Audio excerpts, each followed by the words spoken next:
UP में फिर हाथी की रफ्तार, क्या मायावती पलटेगी यूपी की बाजी?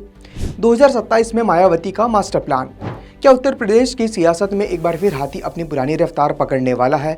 क्या 2027 में लखनऊ की गद्दी पर मायावती 5वीं बार मुख्यमंत्री के रूप में बैठने जा रही है?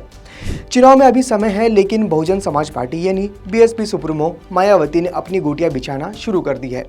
लखनऊ में हुई एक बेहद हाई लेवल रणनीतिक बैठक में मायावती ने न सिर्फ पार्टी पदाधिकारियों को जीत का मंत्र दिया, बल्कि विरोधियों को भी सीधी चेतावनी दे डाली।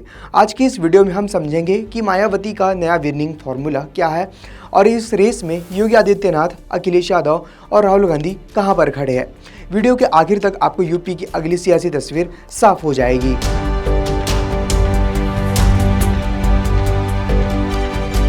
नमस्कार, मेरा नाम है आयुष और आप देख रहे हैं ONOG न्यूज़। सबसे पहले बात करेंगे उस हाई लेवल बैठक की जिसने यूपी की सियासी गलियारों में हलचल तेज कर दी है। मायावती ने लखनऊ में यूपी स्टेट यूनिट के सभी बड़े पदाधिकारियों, जिलाध्यक्षों और प्रभारियों के साथ एक मैराथन समीक्षा बैठक की। इस बैठक का मुख्य एजेंडा था पार्टी संगठन को पोलिंग बूथ स्तर तक मजबूत करना। मायावती ने इस बैठक में 3 बेहद ज़रूरी बातें कही है जिसे आपको जानना बेहद ज़रूरी है। उन्होंने साफ कहा कि 2027 में उत्तर प्रदेश में 5वीं बार बीएसपी की पूर्ण बहुमत की सरकार बनने वाली है। उन्होंने यूपी की जनता से कहा कि वे विरोधियों पार्टियों की छल वाली राजनीति से दूर रहे, क्योंकि देश में मौजूदा राजनीतिक और आर्थिक हालात बेहद कड़वे हैं और जनता में बेचैनी है। इसके साथ ही मायावती ने केंद्र और राज्यों की नीतियों को आड़े हाथों लेते हुए कहा कि पूंजीपतियों को फायदा पहुंचाने वाली नीतियों से हर वर्ग को नुकसान हो रहा है। लेकिन इस बड़े दावे के पीछे की ज़मीनी हकीकत क्या है, जो बातें हेडलाइंस में नहीं आई है, उसे समझना बेहद ज़रूरी है। अगर हम आंकड़े को देखें तो बीएसपी इस वक्त अपने सबसे मुश्किल दौर में गुजर रही है। 2022 में यूपी विधानसभा में बीएसपी को सिर्फ 1 सीट मिली थी और पिछले लोकसभा में तो पार्टी का खाता तक नहीं खुला था। वोट शेयर गिरकर करीब 9.24% पर आ गया था। तो फिर मायावती किस भरोसे 2027 में सरकार बनाने की बात कह रही है?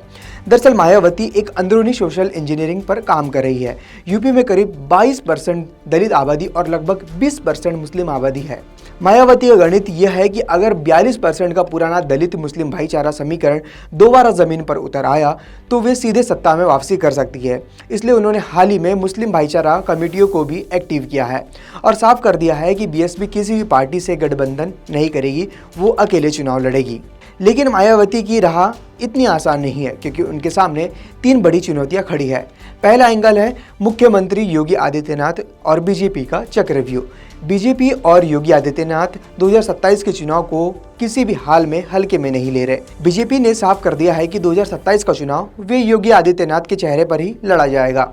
योगी सरकार अपने कानून व्यवस्था और कल्याणकारी योजनाओं के दम पर गैर जाटव दलित वोटों और ओबीसी वर्ग पर अपनी पकड़ मजबूत बनाए रखना चाहती है, जो मायावती के लिए बड़ी चुनौती है।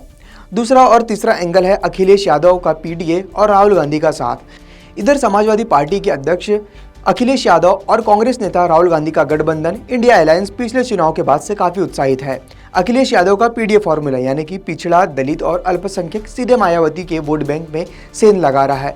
पिछले चुनाव में देखा गया है कि मुस्लिम मतदाताओं का एक बड़ा हिस्सा सपा कांग्रेस गठबंधन की तरफ शिफ्ट किया है और कुछ हद तक दलित वोट भी वहां गए। राहुल गांधी का लगातार संविधान बचाने का नैरेटिव दलित युवाओं को अपनी तरफ आकर्षित कर रहा है।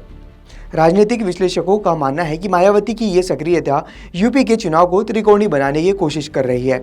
अगर मायावती अकेले चुनाव लड़ती है और अपना वोट बैंक वापस पाने में कामयाब रहती है तो इसका सीधा नुकसान सपा कांग्रेस गठबंधन को हो सकता है, जिसका फायदा बीजेपी उठा सकती है।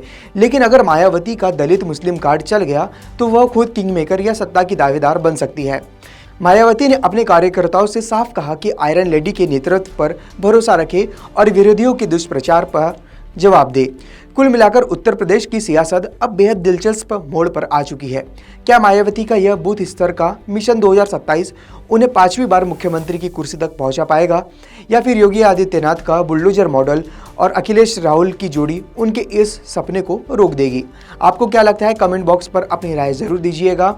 अगर आपको यह राजनीतिक विश्लेषण पसंद आया हो तो वीडियो को लाइक करें, दोस्तों के साथ शेयर करें और हमारे चैनल को सब्सक्राइब करना न भूलें। नमस्कार।